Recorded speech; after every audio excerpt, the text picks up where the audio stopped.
Hello दोस्तों, स्वागत है आपका आज की क्लास में। आज की क्लास में हम मिसलेनियस एक्सरसाइज और उसके एग्जाम्पल डिस्कस करने वाले हैं।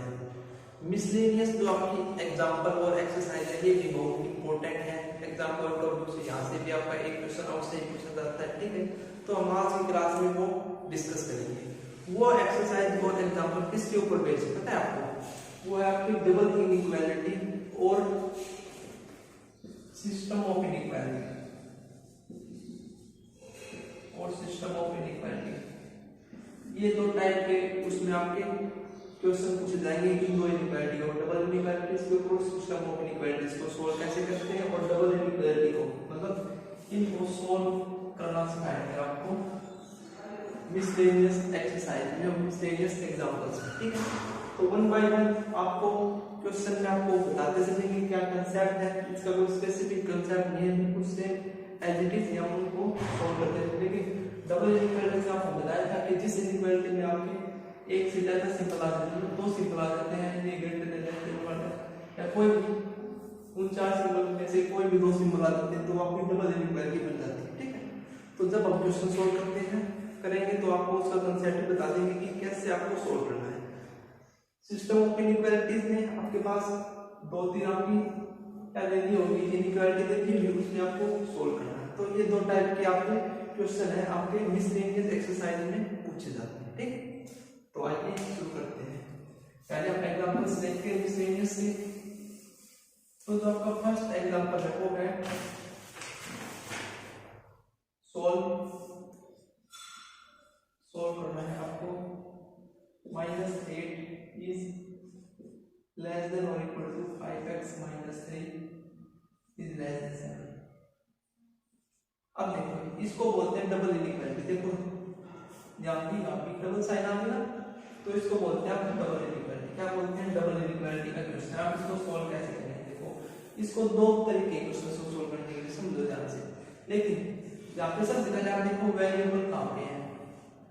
जब आपका वेरिएबल मिडल में आपको मिलता है तो आप इसको बिल्कुल ऐसे ही सॉल्व कर दो। लेकिन जब आपको जो ये आपका वेरिएबल है यहाँ पे तीनों साइड में जाता है या दोनों साइड में जाता है या और कहीं मिल जाता है, मतलब एक से ज्यादा वेरिएबल, एक से ज्यादा नहीं वेरिएबल तो आपका एक ही होगा, लेकिन दोनों साइड में मिल जाता है, दो साइड में, तीन साइड में मिल जाता है, तो उसको अलग तरीके से सोल्व करते हैं। और जब आपका वेरिएबल एक होता है, एक साइड में होता है, तो उसको कैसे सोल्व करते हैं वो देखो। इसको सोल्व करने के दो तरीके हैं। जो जनरल तरीका मैं वो बता देता हूँ, चाहे कोई भी क्वेश्चन आए आपको वैसे सोल्व कर सकते हैं, ठीक है। देखो एक इसका पेयर ये बना लो और एक पेयर ये बना लो, दो पेयर बना लो। -8 is less than 5x minus 3 और एक 5x minus 3 is less than 7। ये दो पेयर बन गए। अब देखो इनको तो आपको सोल्व करना आता है। पिछली क्लास में पिछली जो एक्सरसाइज है 5.1 में ऐसे क्वेश्चन हमने बहुत सोल्व किए हैं, तो ये तो बिल्कुल वैसे सोल्व होंगे। कैसे सोल्व होगा देखो, -3 को वही साइड ले दूं तो -8 + 3 -5 और 5x। अब इस 5 को वही साइड ले दूं तो क्या आता है बस -1 is less than equal to x। एक तो यहाँ से आ गया तो यहाँ से x की वैल्यू क्या आती है, 3 को साइड लेते हैं तो 5x is less than 10 और 5 को साइड लेते हैं तो x की वैल्यू less than 10 आती है। इन दोनों को सोल्व करने के बाद ऐड कर दो, कंबाइन कर दो तो -1x 2। कंबाइन करने के बाद जो अपना रिजल्ट आता है वही आपका क्या होता है, सॉल्यूशन, ठीक है। मतलब x की वैल्यू -1 और 2 से के बीच में लाएंगे, मतलब यहाँ पे आपका 0, यहाँ पे -1, ये 1, ये 2 है, तो -1 और 2 का इसमें इंक्लूड है लेकिन 1 का नहीं।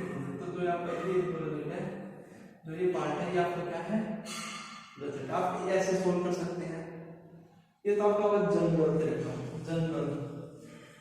जब भी आपके कोई क्वेश्चन आता है इस प्रकार का तो आप इसको ऐसे सोल्व करो डबल इनइक्वालिटी वाले को। लेकिन एक तरीका और है, डायरेक्ट तरीका जिसे बोल सकते हैं आप डायरेक्ट, कि आप इसकी पेयर का बनाओ डायरेक्ट। वो डायरेक्ट मेथड है तो पता है कब अप्लाई होगा, जब आपका जो ये x है वो एक साइडेड होगा इन तीनों में से। तो यहाँ पे देखो एक साइड में मतलब यहाँ पे मिडल में है। तो देखो हमें क्या करना होता है, x की वैल्यू फाइंड करनी होती है, x की रेंज फाइंड करनी होती है। तो देखो यहाँ से x को छोड़कर जो जो चीजें उस सारी चीजों को हटा दो। तो सबसे पहले -3 को हटाने के लिए हम क्या करेंगे, ऐड करेंगे, ऐड +3 मतलब ऐड 3 ऑन दिस इनइक्वालिटी।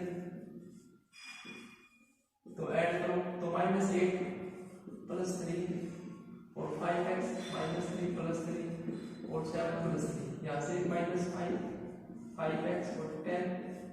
और अब देखो अब 5 रहेगा तो डिवाइड करेंगे, डिवाइड बाय 5 तो -5/5 5x/5 और 10/5 तो -1x और 2।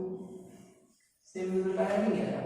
जब हमने इसको अलग अलग करके सॉल्व किया तो भी हमारा ये रिजल्ट आया, और हमने इसको देखो डायरेक्ट में तो भी ये रिजल्ट आया। लेकिन ये डायरेक्ट कब अप्लाई होगा, जब यहाँ पे ओनली वन साइड में क्या हो x, ठीक है।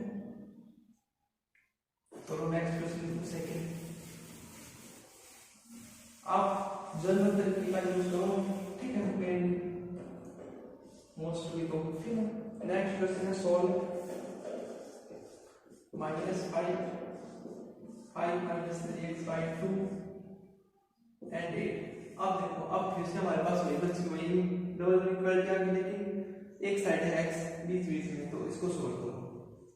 तो सोल्व करने के सबसे पहले 2 को आपको क्या करना पड़ेगा, हटाना पड़ेगा यहाँ से। तो 2 को यहाँ पे डिवाइड में, तो दोनों साइड क्या होगा, मल्टीप्लाई, 2 से मल्टीप्लाई करा देंगे पूरी इनइक्वालिटी को। तो देखो -5 × 10 5 - 3x एंड 8 + 16। अब देखो 5 को हटाना पड़ेगा, तो 5 को हटाने के लिए क्या करना पड़ेगा हमको, सब्ट्रैक्ट। तो -10 × -5 -15 और यहाँ से -3x और यहाँ से 16 - 5 11। अब -3 को हटाना पड़ेगा। अब देखो ये क्या है, आपकी नेगेटिव टर्म है। नेगेटिव टर्म को जब भी आप डिवाइड करते हैं तो आपके जो साइन हो क्या लगते हैं, चेंज। तो इसमें चेंज करो, तो यहाँ पे -15/-3 x -11/3 ये हो जाएगा।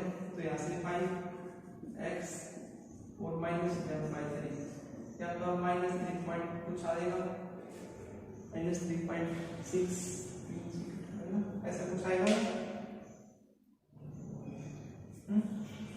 तो ये आपका क्या होगा, सॉल्यूशन हो गया। एक बार इसको आप कैसे लिख सकते हैं, -11/3 से तो x की वैल्यू बड़ी होगी, लेकिन 5 से क्या होगी, स्मॉल होगी। आप ऐसे भी कर सकते हैं, या फिर आप इसको अलग एक पेयर इसका बनाओ और एक पेयर इसका बनाओ, फिर उसको सॉल्व करो और ऐसे कंबाइन करके लिख दो। ऐसे भी आपको कर सकते हैं क्वेश्चन को, ठीक है। ये थे आपके डबल इनइक्वालिटी के क्वेश्चन। जो नेक्स्ट क्वेश्चन है वो आपका है solve the system of inequality. क्या है, सोल्व द सिस्टम ऑफ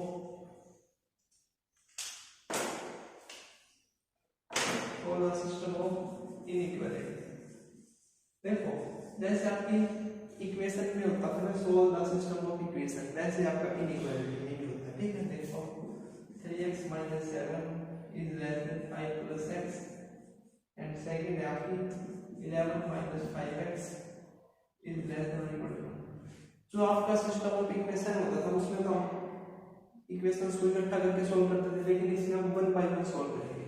तो जो ये फर्स्ट इनइक्वालिटी, सेकंड इनइक्वालिटी, तो फ्रॉम फर्स्ट देखो 3x - 7 is less than 5 + x, x की रेंज फाइंड करते हैं। तो देखो x को मैं साइड में मतलब लेंगे, मतलब 2x हो जाएगा और 5 + 7 हो जाएगा। तो 2x is less than 12, x की वैल्यू 6 से क्या है, स्मॉल।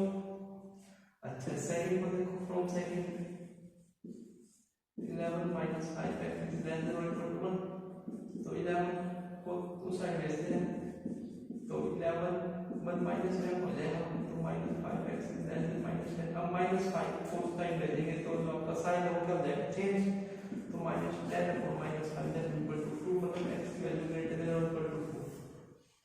मतलब देखो x की वैल्यू 6 से तो स्मॉल होनी चाहिए, लेकिन 2 से क्या होनी चाहिए, बड़ी। अब इन दोनों को क्या करते हो, देखो कंबाइन, तो क्या आएगा आपका 2 से x से 6, ये क्या आएगा आपका रिजल्ट। बिल्कुल देखो सिस्टम ऑफ इनइक्वालिटी का क्वेश्चन था। सिस्टम ऑफ इनइक्वालिटी भी आपको ऐसे ही सॉल्व करना है क्वेश्चन, ठीक है। ये डबल इनइक्वालिटी का पार्ट बनेगा ना, तो उसमें भी हम अलग अलग करते हैं दो पार्ट्स को, उसमें एक पार्ट कॉमन होता है लेकिन इसमें अलग अलग है, ठीक है। तो आप इसको ऐसे ही सोल्व करो सिस्टम ऑफ इनइक्वालिटीज वाले क्वेश्चंस को, ठीक है। मल्टीप्लाई और क्वोटिएंट को कंबाइन करके रिजल्ट का लिख दो। तो नेक्स्ट क्वेश्चन है आपका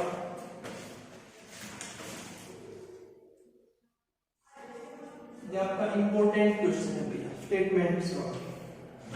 ऐसा ही आपका क्वेश्चन मिसलेनियस एक्सरसाइज में आता है, बिल्कुल इजी क्वेश्चन है इंपॉर्टेंट। क्या कहता है question, in an experiment A solution of hydrochloric acid, मतलब कोई हाइड्रोक्लोरिक एसिड है आपका HCl is to be kept between 30 and 35 degree Celsius. इसको हम 30 और 35 डिग्री सेल्सियस के बीच में रखते हैं, सी के बीच में, मतलब जो सेल्सियस है वो 30 और 30 डिग्री और 35 डिग्री के बीच में इस सॉल्यूशन को हम रखते हैं।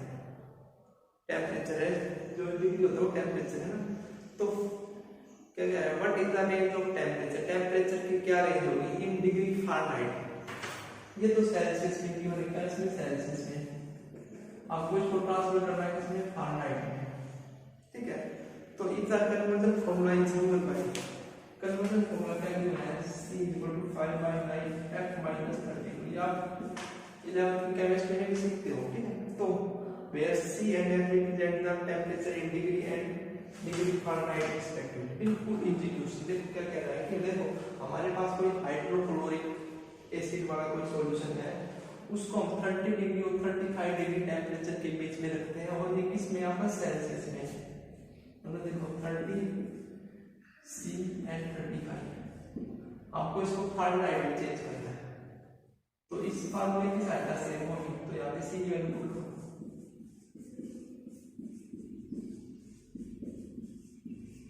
पुट करके अब किसकी वैल्यू निकालनी है हमको, F की वैल्यू निकालनी है। तो इसको क्या करो, इसको यहाँ पे रख के, अब ये आपकी डबल इनइक्वालिटी बनेगी ना, वैसे ही बिल्कुल इसको दो तरीके से सॉल्व कर सकते हैं, या तो डायरेक्ट या फिर अलग अलग करके। अब देखो आपको क्या बताया था, जब आपका वेरिएबल एक साइड में है, तो आप दोबारा से बीच में यहाँ पे वेरिएबल तो डायरेक्ट लगा सकते हैं। तो लगाओ, सबसे पहले 5/9 को हटाना पड़ेगा, तो 5/9 को हटाने के लिए दोनों मल्टीप्लाई करना पड़ेगा इसको 9/5 से, तो मल्टीप्लाई करो 30 9/5, 5/9 की जब 9/5 से कराएंगे तो 1 ही आएगा, तो F - 32 बचेगा, और यहाँ पर 35 × 9/5, यहाँ से 6, यहाँ से 6, तो 54 F - 32 एंड 63। अब देखो 32 को हमको भेजना पड़ेगा, 32 को तो भेजो 54 + 32 F 63 + 32, तो ये कितना आएगा 5 × 2 6, 4 × 2 6 5 × 3 8 F, और यहाँ पर 3 × 2 5 6 × 3 9, मतलब 86 डिग्री और 95 डिग्री फारेनहाइट के बीच में आपके जो HCl है उसको रखेंगे, ठीक है। देखो हमारे पास सेल्सियस में टेम्परेचर गिवन था 30 डिग्री सेल्सियस और 35 डिग्री सेल्सियस के बीच में हम इसको हाइड्रोक्लोरिक एसिड को रखते हैं सॉल्यूशन को। तो पूछ रहा है कि इसको अगर फारेनहाइट में कन्वर्ट करेंगे तो क्या रेंज आएगी, तो ये आपकी क्या रेंज आएगी, अगर आपका जो कन्वर्जन फॉर्मूला है ये जो आपके पास क्या है D, ठीक है। बिल्कुल इजी था ना, ऐसा ही क्वेश्चन आपका एक्सरसाइज में है, ठीक है। तो मिलते हैं नेक्स्ट वीडियो में, हम मिसलेनियस एक्सरसाइज आपके साथ डिस्कस करते हैं। तब तक इन क्वेश्चंस को सोल्व कीजिए, और जो आपके एक्सरसाइज में भी ऐसे ही क्वेश्चन उनको भी निकालने का प्रयास कीजिए, ठीक है।